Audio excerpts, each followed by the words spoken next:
We all want to be happier, but how do we get there? First, we start by realizing happiness is not a destination. Being happy consists of micro action steps every single day. I'm your host, Brittany King, and I'm here to guide you along the way.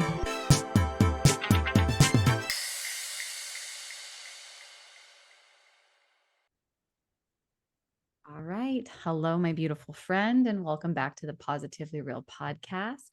I am your host and coach, Brittany King, and I got a very special episode for you today. I have Hannah Aylward on the podcast, and Hannah is a certified holistic health coach, gut specialist, and founder of HAN, her functional medicine practice, taking a root cause approach to repairing the gut for real.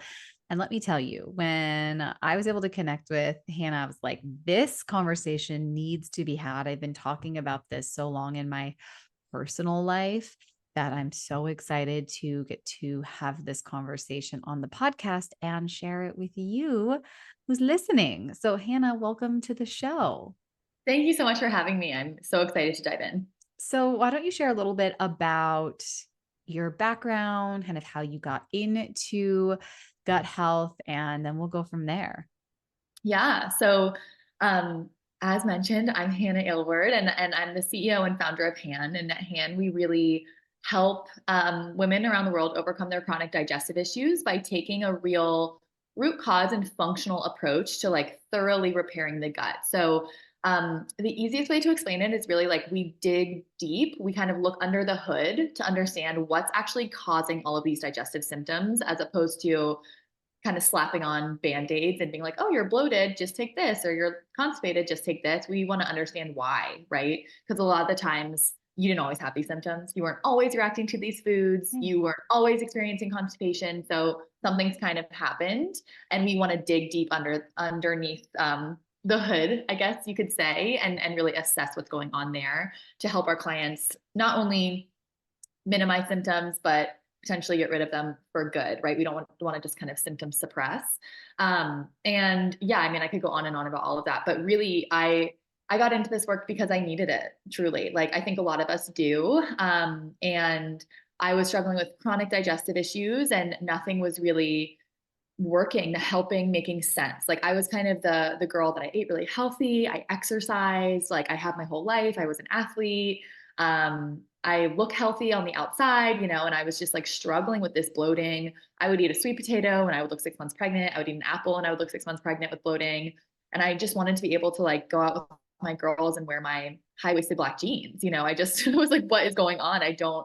It starts to impact all these different areas of your life. So it wasn't making sense. And I really dove into all things nutrition. In this functional space, it's very, I think like easy to just start peeling away all of these foods, right? Oh, it's dairy. Oh, it's gluten. Oh, it's sugar. It's soy. I'll never eat any of these. And then it became very restrictive. And the irony was that I was getting a little better, but it still I wasn't really better, right? So it was like, then I hit this new level of education and discovery, and started to understand that there were these other issues in my gut. And by working on cleaning those up, I could see these symptoms go away. And then also I could eat more foods without pain. And this restriction was able to kind of fall away too. So there's a lot to my story, but I tend to also help a lot of clients that are like me, right? That have kind of been through that, have tried the diets, have taken out gluten, taken out dairy, and still like something's still wrong. They're still bloated. They're still reacting to lots of foods. And there's so much that can be done there. But I just was searching for the help, and I couldn't find it. So I kind of created it. And do you love that? That's how it works, right? Like Yeah. we end up getting to help other people that have gone through it once we've gone through it ourselves. And it's truly such a gift. So it always just reminds me, it's like the struggles that we go through are not for nothing. I mean, we can Yeah. definitely turn it into something to help other people as well. And I think this is just so common. I've also gone through my own gut journey as well. And looking healthy on the outside, being active, doing all the things, but still having something going on. It's like our body's constantly trying to communicate with us. And I think that it's just our body's way of saying, like, there's something that's not right. Like, check the engine. Like, we need to dive into this. And it's so true. I mean, I started my journey as a holistic health coach as well. And I just learning about all of this like blew my mind of just how our society really does. It's all about symptom suppression, and can we put a band-aid on it? And it's, we're not going to go down this path, but it's kind of this like system that has been formed for so long that it's just people kind of accept it like that, that they're like, I'll just take this pill and this will just help me for the rest of my life. I'm over here being like, no, it doesn't have to be that way. Yeah. So what really like sparked my interest in this conversation in particular is the gut brain connection and how stress is causing gut and hormone imbalances. I work with people that are chronically stressed and have had a lot of stress for a long period of time. And they are, a lot of them do have gut issues, and it's 100% connected. Yeah. So let's start there. Like, what is causing this and why? Yeah. I mean, it's so, gosh, stress is such a big topic. It's kind of this like like, I don't know. It's almost like esoteric. You're like, oh, it's stress, but everyone has it. But what do we do? How do we fix it? Mhm. It's kind of this like big elephant in the room or something. Everyone kind of knows it's bad, but we're all dealing Mhm. with Like, it. what do we do? Like, this is just how it is. And I'm like, Right. yes, but Right. there's Exactly. It's something like, we can but do. yeah, it's like, how do I move through this? Is this always going to be here? So it's such an interesting topic. But to put it very simply, like the digestion is really a nervous system regulated process. So it starts in the brain, really. And I don't think a lot of people recognize that because there's a lot of conversation about like the gut microbiome or like the food that you're eating. And while those things are so important and the food you're eating influences your brain and all of that stuff, it's like we have to understand that it's a north to south process. So it starts in the brain. And if we are in that chronic fight or flight state, that like, we've got our rest and digest response, we've got our fight or flight response of the different like nervous system responses. People are usually kind of familiar with that language. When we're in that fight or flight response, digestion really essentially becomes an afterthought. Blood flow is going to go away from the GI organs. Stomach acid production is going to decrease. Of course, cortisol, that stress hormone, is going to kick up, right? So we'll start to run on like adrenaline and cortisol. And cortisol is then going to poke holes in the gut lining, and it's going to damage our gut function. So I talk a lot about stress with my clients, and because a lot of times they've been told like their gut issues are just in the head or it's just because they're stressed out. And it doesn't quite work like that. Stress influences our digestion. So we have to understand that over time, the stress, the mental and emotional stress, becomes a physical issue because of how it actually influences our gut function, if that makes sense. So it's like it can start in the brain, in the nervous system, where we're like, oh, we're stressed or we're overloaded or we're overworked. But that's going to physiologically impact things, right? So then we'll see gut function slow down. We'll see, like I said, the gut lining weaken, the mucosal layer of the gut lining starts to weaken as well. Stomach acid production goes down. So that's going to then create all of these digestive symptoms. So what may have started as stress then also has to be addressed kind of on this more physical level, right? So we've got to look at the stress and anxiety and all of that, but we've also got to look at the gut and what's actually happened to the gut. Yeah, that makes so much sense. I mean, the body and the brain are always communicating. I think Yeah. that's just the line of communication that's happening without us having to think about it. I mean, our autonomic nervous system is automatic for a reason. We don't want to have to think about digestion. We don't want to have to think about breathing or any of the important functions of the body. So it's an amazing thing that our body does, but then it also causes this disconnect Mhm. because when our body is stressed, we are contracted. So it makes sense that the digestion gets also contracted because our body is literally not in a state where like energy can move. And what is food?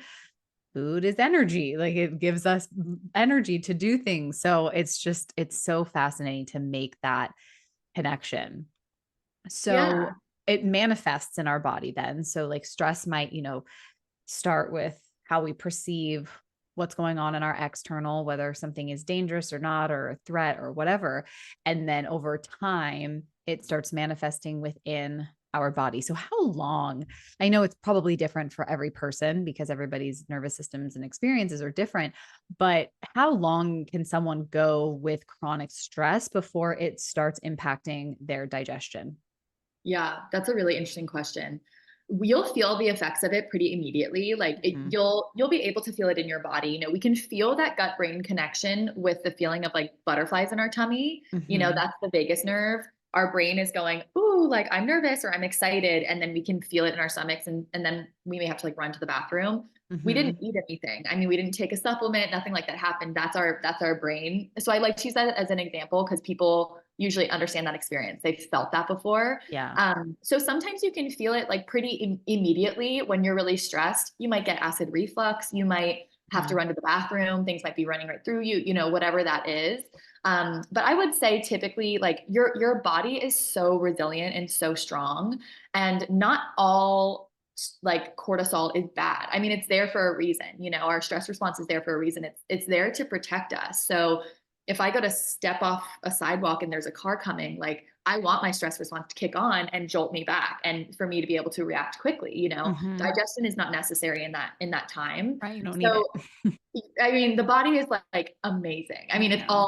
all designed to work with us. It's just what if we have that response kicking off day after day after day, So the clients that we see when I'm kind of like, hey, does anybody resonate with feeling like burnt out? Everyone's like, yes. That's usually years of chronic stress in different ways. Sometimes people will go through like a really stressful event, like losing a loved one or a financial like hit or something like that. And then after that, they'll start to develop these digestive issues. But Mhm. I would say on average, our clients have been struggling for years, 5 to 10 years, Yeah. on and off, and we're not given any tools to better manage, to support our nervous systems, to build this resiliency. So many of us are just trying to like survive in this like hyper connected, always on, go, go, go world where we're managing a million things and everyone has access to us all the time. And we put so much pressure on ourselves. And there's like, I mean, we can get into that whole conversation of like perfectionism and type A and why those people are more likely to have IBS. Like, it's not a Mhm. coincidence. So, um, it's not, I don't have like a clear cut answer. I would say it's probably different per individual, but most people will probably resonate with like, yeah, the last like 2 to 3 years, I've been super stressed and now my gut's a mess. Yeah. So it's kind of like it almost is the after effect because it's like to your point, walking off a sidewalk and a car coming by, right? Like you have the stress response and Yeah. then that stress response, like what do you do with the stress response after the threat has passed? And I Yes. think like that's where a lot of people get stuck is like they have the response and then like got through it, but then it's like the residual of it. And so Mhm. that's what it sounds like is over time really destroying people's gut. And so I'm curious if you have any experience of this, of like trauma and unresolved trauma, like how, if you've noticed there's been a connection with people that have experienced trauma in their past and their gut health. Absolutely. Yeah. Oh my gosh. I mean, this conversation like lights my soul on fire. It's so important. It's like It's it is not talked so about. important. Yeah. It's so important. And it was a huge part of my story. Like I was eating all the right foods and I was like doing the elimination diets and I was buying the fancy supplements and I was just like, something is so wrong. Like, and I had many fall to my knees moments where I was like, I have to examine what's going on in my brain. I mean, how I'm Mhm. speaking to myself, how I'm viewing the world, this skepticism that I have. Like, I wasn't always this like positive person. I was always kind of on the defense due to all of this stuff in my childhood. And so, I mean, this work has changed my life in every way possible. Like, it's so worth it and so juicy. Yeah. But yeah, there's some data that shows that those with higher ACE scores, so like adverse childhood events, like when people have experienced more trauma as children, they're at a higher risk to develop IBS. And IBS is just irritable bowel syndrome, and a syndrome is just a collection of symptoms. So in the case of IBS, it's like bloating, constipation, diarrhea, like, and usually you get a few tests run, everything looks normal, they don't really know what's wrong with you, and then you get told you have IBS. We Right. don't Like like, it's like where you get categorized when it's like, all your tests, all your blood work coming back normal, but you have digestion problems. So you have IBS. yes. Exactly. And which is not like, I always talk about it being a BS diagnosis because Totally. it doesn't mean anything. Like you're just being told you have digestive issues, which we already know. We Right. already knew It's that. like, And thank you for all there's, the money I spent on all of the tests that I did for you to tell me that I just have digestion problems. yes, and like battling with my insurance company and like going to all these Mhm. appointments. Yes. So it's just a collection of symptoms. So when we work with clients, we look to dig deeper and understand like what's actually causing their IBS, which can be so many different things. And we've helped like countless clients essentially get rid of IBS. So to anyone listening that's struggling, totally possible. Mhm. Um, but going back, it's basically like, yeah, if you've experienced more trauma as a child, you're at higher risk for having, functional gastrointestinal issues or something like IBS. And we'll see it too. And there's in some interesting stats around people that have had like a disordered eating habits in the past, which are usually just like a coping mechanism for other things that are kind of going on for like some trauma. And then they are also, I think it's a 90 something percent chance that they develop like functional gastrointestinal issues, meaning, it's not like they have colon cancer, but their gut and their digestion is kind of a mess. So the connection is so strong. I mean, there's no denying it. Yeah. I mean, it makes sense because everything that I've been learning about the nervous system, the way that we talk about trauma is like undigested stress, essentially, right? From something being too much, too fast, too soon. So Mhm. when you think about that not being digested, of course, your digestive tract is not going to be functioning at the way that it could if it wasn't, if it wasn't still stuck in your body. Yeah. And it's, there's so many different, like trauma shows up in so many different ways and there's so many different like nuances. But for some people, when it leaves them on kind of the defense or scared or not feeling safe in their bodies, like I see Mm, that so much. I mean, that's yeah, my story too, like not totally. feeling safe in my body, always having to be on the lookout. And Mm, of course, I mean, that's putting you in that fight or flight state over time. And then in that state, you're running on these stress hormones and relaxing actually feels very difficult. Like mhm, calming down feels very difficult. Free time feels very difficult. So that's where kind of this like type A perfectionist, like people pleaser energy comes in. So you're always on, you're always doing something. And that's exhausting, right? And mhm, that's going to burn through when we're stressed, your body's like burning through minerals and then digestion's an afterthought. So it's just kind of this like ticking time bomb, for lack of better mhm, phrasing, that eventually you're going to see things like hormonal imbalances and gut issues, bloating, because it's all connected. When your body's really just in that defense mode all the time, and you have no time to actually recover, it's mhm. things are going to start to deteriorate, and your body can hang on for so long. So a lot of people can kind of burn through their 20s or run through like a couple good years kind of just like running, and then eventually we start Mhm. to see it. Yeah. So, this is such a common thing of people that do the elimination diet and still have symptoms of bloating or digestion, just completely feeling off. So, why is that? Why is it if someone takes out gluten and takes out dairy and takes out eggs and takes out all of the main problem areas, I guess. I mean, those are the areas that a lot of people start with. Mhm. Why is it that if you have broccoli or Brussels sprout, which is categorized as a health food, why does that create discomfort in someone's digestion? Yeah, I mean, there's so many reasons why someone would remove foods and still not feel better, essentially. One being the nervous system work, right? Mhm, But other stuff like deeper gut imbalances, so things like gut dysbiosis or small intestinal bacterial overgrowth, those are kind of the most commonly associated with like, oh, I'm reacting to these healthy foods, I'm reacting to these fibers, because essentially these foods that are rich in fibers, things like broccoli, or prebiotics, so things like onions and garlic. These are actually really good foods for our gut. We run into issues and symptoms when we kind of have an overgrowth of bacteria. So we're kind of overfeeding them, and then we're getting lots of gas and we're getting lots of bloating. So I always speak out about the fact that a healthy gut should be able to tolerate most foods. The answer is never to pull out tons of foods, and just think that that's going to fix everything, because it's not actually addressing things on that deeper level. It can help with symptom management temporarily, but like we want you to be able to eat broccoli if you want to. I want you to be able to eat whatever you want, essentially. Mhm. So when we find that we're reacting to lots of foods, especially the healthy foods, there's something else going on, a bacterial issue, a parasitic infection, maldigestion overall. So like I said, with that chronic stress response, we're going to produce less stomach acid, and we need stomach acid to break down our food efficiently. So it starts to create this dysbiotic state. Like the chronic stress will start to create this dysbiotic state in the gut because stomach acid will slow down, motility will slow down. Then Mhm. we're going to lead with this, end up with this dysbiosis picture. Gut immune function is suppressed as well. So like gut immunity slows down, the regeneration of the intestinal lining slows down. So I always pull up this diagram when I'm working with clients to explain it. It's like it starts up here with the stress, but eventually it creates like fungal overgrowth, leaky gut, and Mhm. all these other issues. And those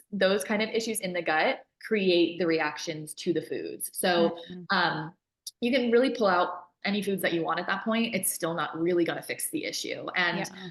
I just like to talk about that because I was really convinced when I was like starting out on my journey, if I ate perfectly, it would all go away. Right. And it just didn't. And then I Right. just was like really hard on myself. And I was like, I will never touch sugar. I didn't touch dairy for like 10 years. I don't think I ate a French fry for like 10 years.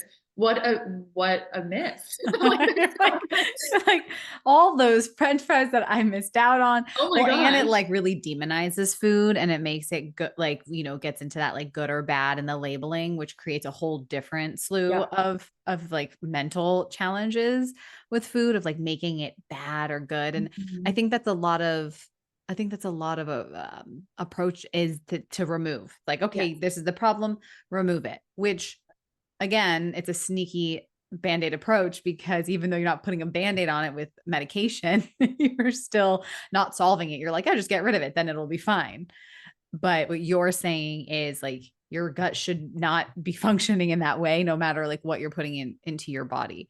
So I have okay, so there's a couple of things that I'm curious about. So like for me, so I was diagnosed with Hashimoto's Mhm. after I had a miscarriage. So, and I heard that that's very common to Mhm. have like a hormone swing like that to create a thyroid condition. But then I find out my mom has it and then my grandma. So I'm like, this was Mhm. just like hiding beneath the surface. And I Mhm. kept it at bay with my diet because I was eating, I like discovered Whole 30 and I changed my whole perspective on what I was putting in my body. And I was able, like, Whole 30 really does serve when you have a thyroid condition like that. But is there a connection with thyroid and gut health? Oh, yes, absolutely. All of that Absolutely. to So, say, is there a connection between thyroid and gut health? um, yes, I mean, so certain gut infections can kind of like trigger the expression of Hashimoto's. So one of the dietitians on my team actually like essentially put her Hashimoto's into remission through all of the work that we do, which is really amazing. And we've Yeah. helped plenty of people with Hashimoto's, and people have like been able to decrease thyroid medication, and antibodies have gone down. So there's so much that can be done. Everyone's case, of course, is a little different. In the Yeah. case of Hashimoto's, like you do want to pull gluten. That is someone who will really Mhm. benefit from it. Yeah. Any autoimmune condition, everyone, it doesn't really need to do that, but we're not like huge fans of gluten. That's one thing we don't like love to. We're not like go eat it all to our Yeah. clients. Yeah. Um, but any autoimmune condition, like you'll definitely benefit from that. Okay. But there's so much that can be done. Like we always want to look at the gut and what's going on in the gut that could be contributing to the Hashimoto's, essentially, like different gut infections, different environmental stuff. So like mold toxicity. So I worked with a client that's coming to mind, and she had been diagnosed with Hashimoto's. She had PCOS, tons of stuff going on. She was exhausted, like gaining weight. The weight wouldn't budge. She just didn't feel like herself anymore. And when we dug deeper, the approach that I took with her was really like replenishing minerals, balancing her blood sugar, cleaning up her gut. She had a parasite and she had H. pylori, and then detoxing from mold. And after that, it took some time. Like she gave it a solid like 9 to 12 months of good work, and the antibodies were down. I mean, essentially, like it was kind of gone. She felt a lot better. Like her cycles were coming more regularly. No pain with her cycle, which is like insane to me. Yeah. Um, so there's so much that can be done. Yeah. And then kind of on that more like basic level, the thyroid is kind of setting the pace for things in the body. So if the thyroid slows down, our gut motility will slow down. So people with like hypothyroidism are more likely to develop SIBO. And people that are on like levothyroxine are also more susceptible to developing these like gut bacterial imbalances. And then our gut bacteria helps to convert some thyroid hormone from inactive to active thyroid hormone. So a lot of that is converted in the liver, but about 20% is converted in our gut through our gut bacteria as well. So it's all connected. I mean, the gut is the center of everything. So we'll help clients with like low energy, acne, eczema, psoriasis, thyroid issues, hormonal imbalances, and it doesn't matter. Like everyone's getting a functional stool test, and we're starting with the gut work with everyone because of how it will impact everything. Yeah. Well, that was my next question is like when someone comes to you, so then where do you start? Like, how do you get all of this information? And I'm sure everybody's protocol is a little bit different, but let's say someone's listening and they're like, wow, this is all resonating with me. Like, like stress and my stomach issues and digestion. Where would someone start with this on this journey?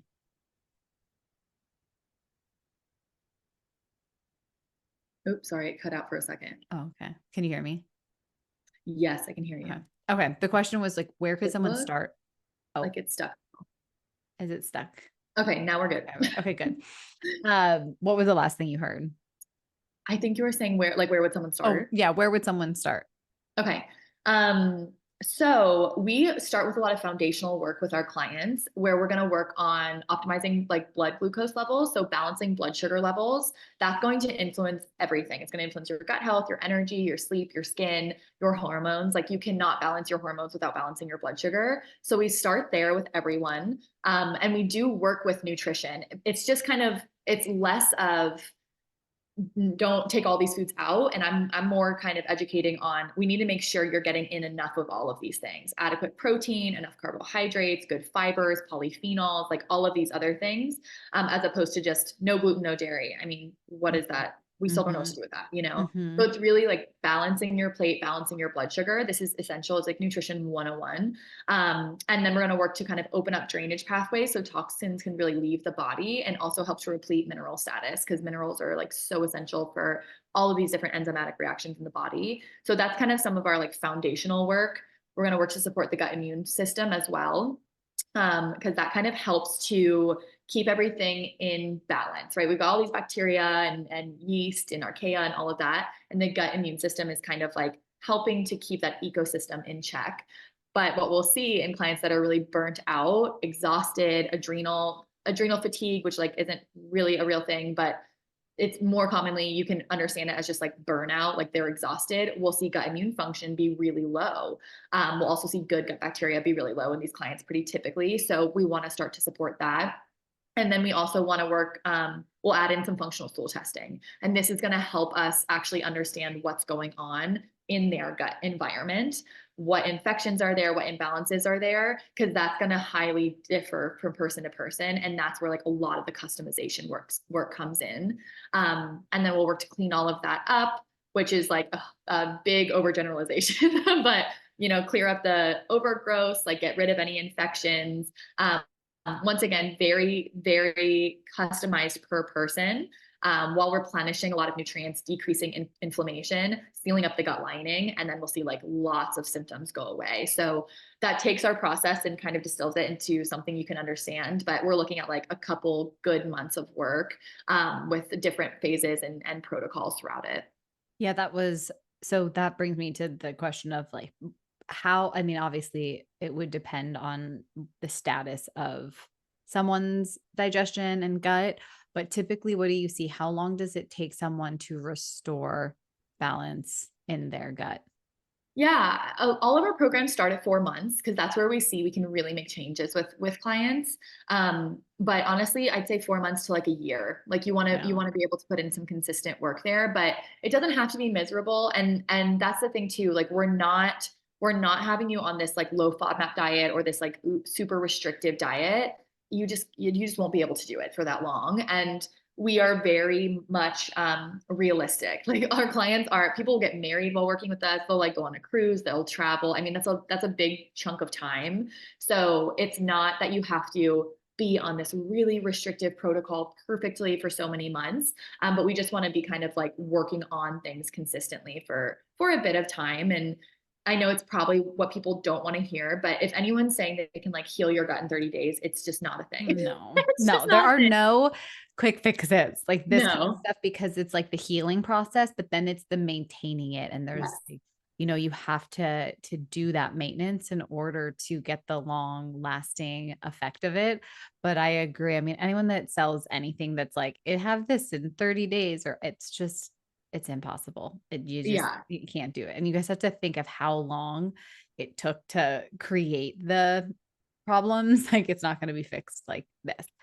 It's just Exactly. not. You can definitely do things that help subside the symptoms, or you can do things that you like give you energy that actually make your gut worse, but Yeah. it is not going to solve. I love the root cause approach. And I love that this is becoming more of a common conversation. And I think it is because so many people have gone through their own journey of feeling like crazy, like going to doctors and the doctors telling them that there's nothing wrong, or telling them something that they already know, that they have digestive issues and there's nothing they can do about it.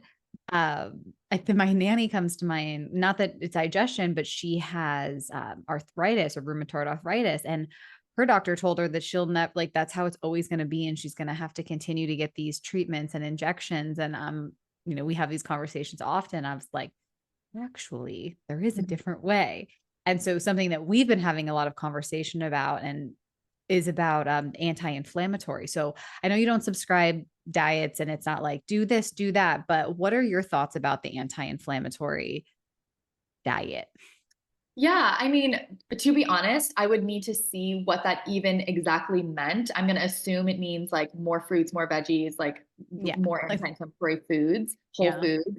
I'm totally here for that. I Yeah. think there's all of these different theories, Mediterranean diet, anti-inflammatory diet, like keto, paleo, whole 30, whatever it is. At the core of all of them is like more whole foods, essentially. Totally. So, and Less unprocessed less stuff. processed sugar, more whole foods, more Yeah. sleep.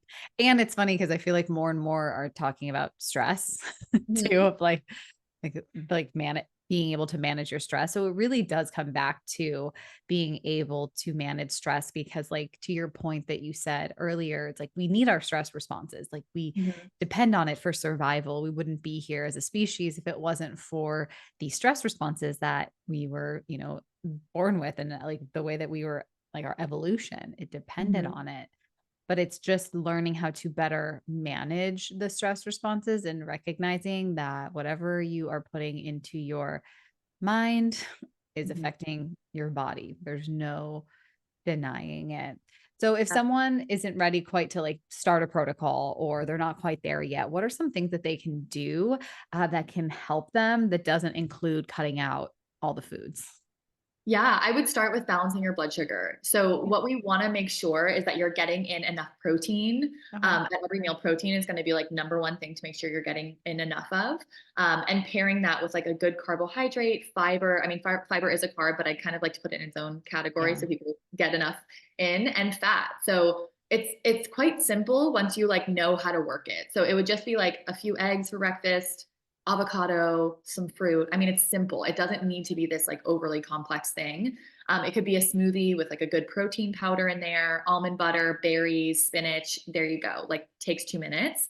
And we want to make sure that you're getting in kind of all of these food groups and balancing their blood sugar level throughout the day. So a lot of people are kind of, if they skip breakfast, then what will happen is, and men can kind of do it a bit easier, I will Hmm. say. The menstruating female body is very susceptible to not feeling safe enough to procreate. So like your body wants to know that you have enough fat, you've got enough like resources Hmm. to have a child, whether you want to have one or not. Hmm.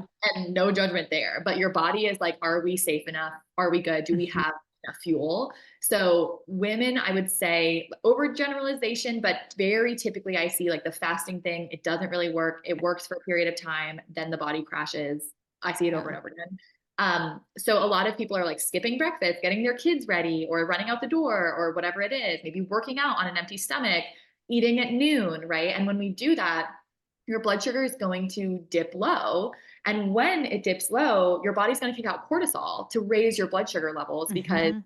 it's not safe for your blood sugar levels to be very low. Once again, your body is like trying to protect you. But the issue with that is then you're running on stress hormones. Then you're going to be running on that cortisol, which feels really good at the beginning. And that's where it gets Totally. confusing. Yeah. People love running on stress hormones. I Totally. my body knows it. Adrenaline. Yes. It's like people Like love procrastination. They're like, I get so much done when I procrastinate. I'm like, yes, yes, that can be a strategy, but can you sustain that? exactly. And I mean, my body, like, I'm not acting like I just do it perfectly all the time. My Right. body loves running on stress hormones. It's all we've Yeah. ever known. Childhood Right. trauma, Totally. chaos. Totally That's where chaos. I'm Like going. to do things in a calm manner is like absolutely unsafe and not okay to do. Right. Like, and there comes the trauma piece, it's like, Mhm. oh, like I'm more comfy in this. So Mhm. there's so much to be said there, but the running on the cortisol and adrenaline can feel really good because your senses are locked in. I mean, you're like running from danger. So it's like we can move quickly and we can think clearly and all of that. But over time, you're just going to kind of Yeah. burn out essentially. So we want to make sure you're eating at steady intervals, you're getting enough protein in the morning, like super essential for gut health, hormonal health.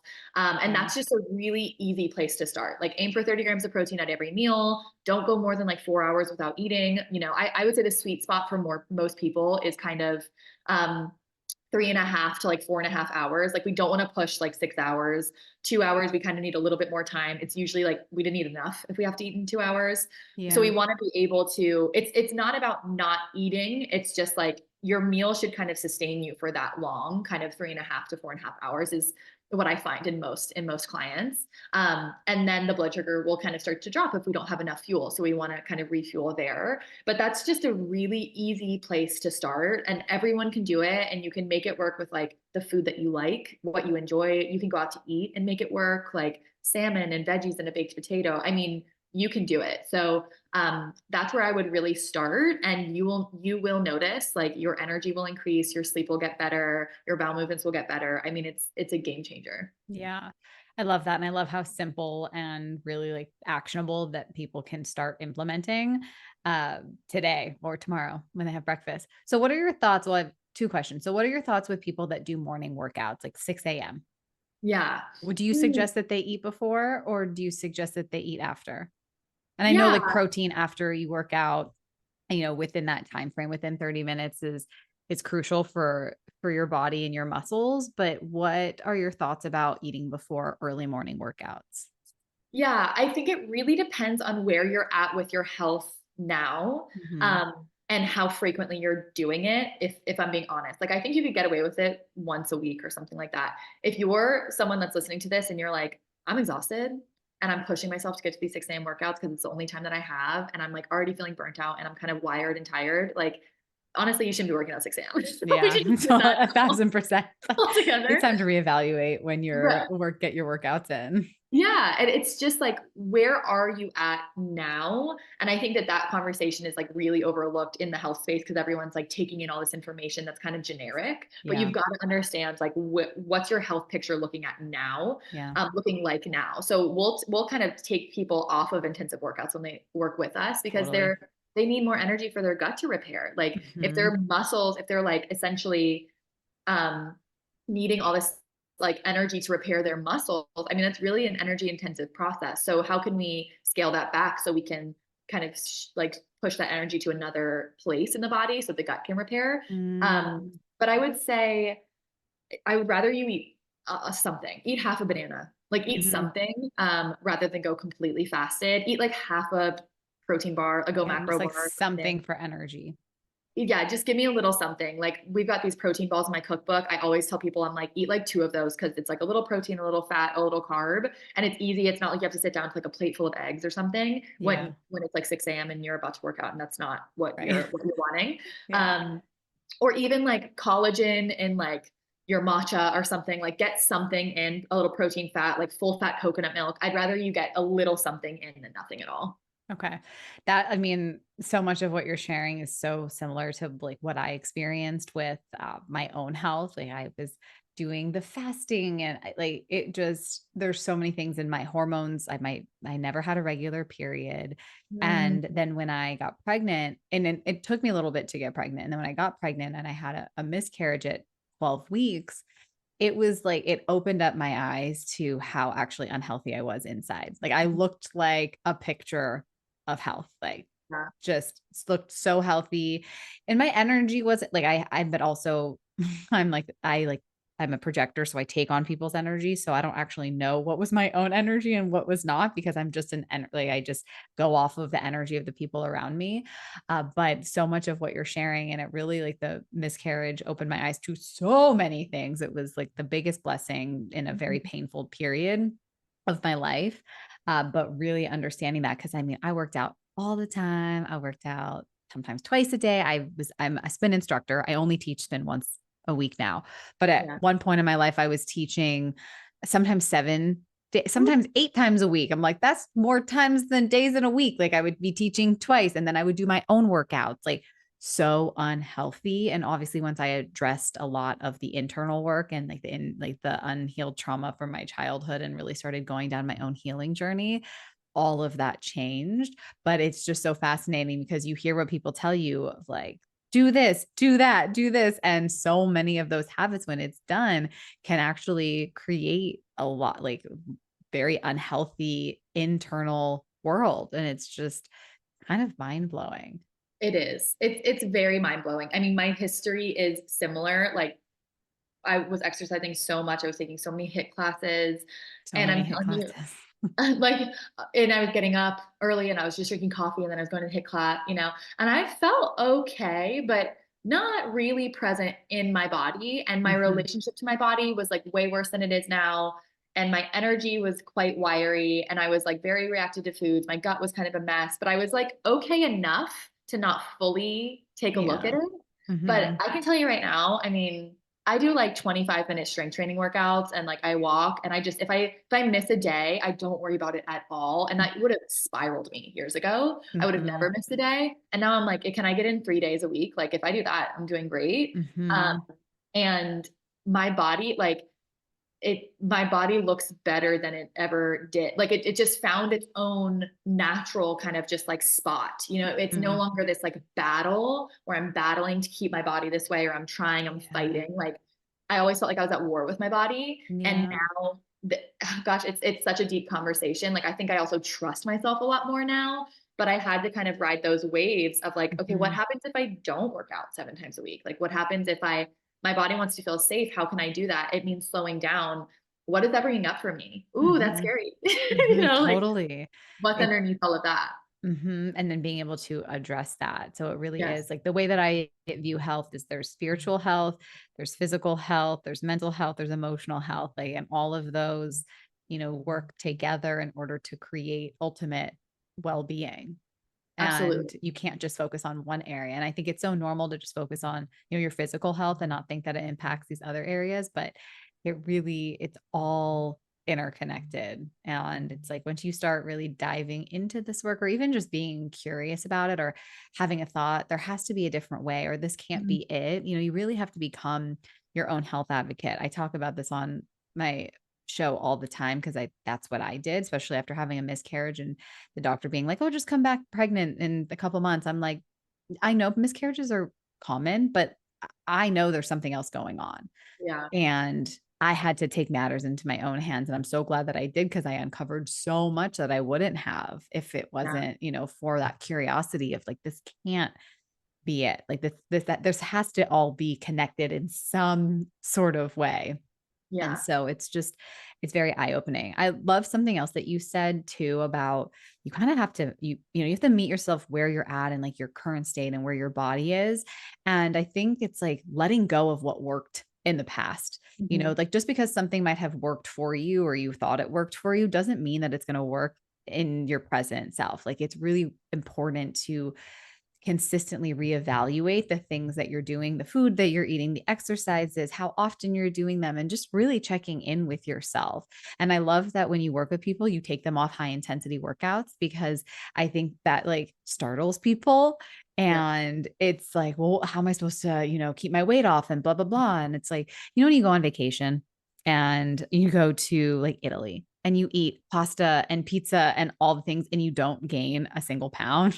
It's kind of Mhm. like that. It's like, Yeah. yeah, your body's not stressed. You're not worried about it. You're like, you're not doing high intensity workouts. You're walking everywhere. It's like, Mhm. there's something to that. That's not just because you're in Italy and it's a magical place. It has so much to do with like your state of being.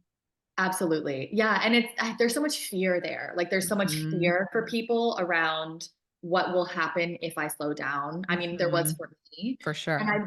I just like want to like really get across to people that it doesn't have to be that hard. And that may sound like maybe triggering, and it may like I'm like in a thin body, so sometimes people are like yeah whatever, but I was battling, like really battling, and as Mhm. soon as I had to really shift how I viewed my body, the amount of stress I put myself under, and then it was like things started evening out because I was less stressed. I was putting my body under less stress, and it took a lot of self trust, like Mhm. that deep inner self trust, which is very much a work in progress, I think, for the rest of my life for many of us. But it's like you've got to really trust yourself that you're going to be able to know what's right for you when. Mhm. So like being able to make adjustments when you need to make adjustments.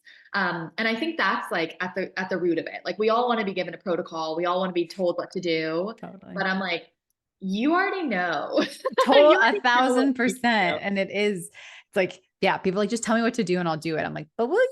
Like, Yeah. there's this element of really you have to be willing to trust yourself and almost like build back up that trust with Mhm. yourself, because when you spend so many years not trusting yourself or not following through on the commitments you make, or going against whatever it is that you say that you want to do, it does build a little bit of distrust, but that doesn't mean you can't build that trust back up. Absolutely. And just to like honor the fact that when your body is reacting, so I mean, everyone that we work with essentially has chronic digestive issues, and they're feeling like they're eating this food and they are really sick from it and they don't know what to eat anymore. Things aren't making sense. Like the food log is out the window because they react one day and they don't the next day, and there's no pattern. It because it's all this deeper gut dysfunction. So I just want to honor that too, that when it feels like your body has been kind of betraying you for a long time, like that trust starts to get frayed. And that makes a lot of sense. It makes sense to feel scared around what to eat and what not to eat. It makes sense that you have that trust has kind of diminished because you are trying to do these things and they're not working. So I just want to like validate people for that experience, because it can feel a little triggering when when you're like people are like, oh, just try it, and you're like, I'm doing all the things and nothing's working. Like I don't get it, you know? So I just want to say like that is true, and also that there's so much that can be done to repair that trust. And once we kind of deal with this deeper gut dysfunction, I see people start to trust themselves again because they're no longer battling their bodies day after day. So the gut work is like so near and dear to my heart, but I watch these clients just completely transform. Like they trust themselves more, they like own who they are more, they're more confident, they follow through with what they say they are going to do. So then like they're just new humans, it's amazing. But it makes a lot of sense if you feel like you've been living in a body that's like not working with you, for the trust to be frayed. So it's kind of takes a little bit of time to like build that back up. Yeah. Oh, it's a beautiful. So good. Well, I appreciate you so much for taking the time to have this conversation. It was so amazing getting to talk to you about it and learn from you. And there's just, there's so many things to take from a conversation like this. But one of the things that really has stood out to me is like, it really isn't complicated. Like, yes, there's different tests and different things that you can do to get to the root and really understand and start there. But you just have to be willing to take that first step. Yeah, absolutely. And at the end of the day, your body wants to feel safe. So Totally. how can we, this work is we use functional lab testing and supplements and all the fancy stuff. Yes, and we see great results with that, but at the end of the day, we're trying to bring clients back home to themselves, really. Yeah. and help you feel safe in your body again. So that is like when you feel like things are going awry or you're scared or overwhelmed, it's like, come back to that. Like, let that be the center point. What can I do to help my body feel safe right now? Is that shutting my computer? Is that putting my phone on do not disturb? Is that eating lunch because I haven't eaten in 5 hours? Is that saying no to going to this party because I'm exhausted? I don't even want to go. Like, how can you help your body feel safe? Because that's all it wants at the end of the day. Ugh, I love that. That is like, that is the work, right? That is Yeah. like what, if we really distill everything down in the personal development world, the health, well, holistic health, I should say. That's what it is all about. Like being able to come home to yourself, feel at peace, feel grounded, feel calm. And ultimately, like that is safety. Mhm. And people don't realize that's what they're constantly searching for. And they're trying to find it in all these external Yeah. ways when they forget like safety is actually created from within. So it makes so much sense why restoring your gut health is one of the foundational pieces of that, because that is deep within you, like literally at your core. Yep. Like it's your center. It is your center. So if you want to cut like that, that's where we start. Oh my Yeah. gosh, I could talk to you forever. This is so much fun. I love this conversation. Thank you so much. How can people find you? I know you mentioned that you have a new quiz where people can take. So tell me a little bit more. Yeah. So I developed a gut health root cause kind of assessment quiz where you can answer some questions. This is not diagnostic, so I just want to be like upfront about that. Obviously, we're not running lab work. I'm not 100% sure that you have this thing, but you can answer these questions and it'll give you some insight into what could be going on in your gut, which is really helpful. So you then know what to do next. And I've created videos and next steps and like what these things mean, like education around all of it. So it's a really beautiful resource for anyone who's like, I'm eating all the healthy foods and something's not working, or I know something's going on in my gut. I'm not feeling right. Like, jump into this quiz. It's totally free. You'll learn a ton. I'm big on education with my people. So you're going to learn a lot about it. It's not like a silly little thing where you're actually going to get no info from it. So highly recommend that. We'll make sure to get that to everyone. And Yes. then you can find me on my website, which is just hannahaylward.com. And then I'm very like active on Instagram as well. So Hannah Aylward HHC is my handle, and I'm always like answering questions from the community. We do weekly Q&As. I do like free live trainings on there. We're really a big family and super engaged. So please like send me a message, say hi. We'd love to help you. Awesome. So good. Okay. So my last question for you, Hannah, is if I asked your friends and family and clients what your superpower is, what would they say? Oh my gosh, that's such a beautiful question. I think it would probably be around inspiring people. Okay. Yeah, which maybe sounds cheesy, but No, that's not cheesy. Mine's positivity. So yeah, it's not cheesy at all.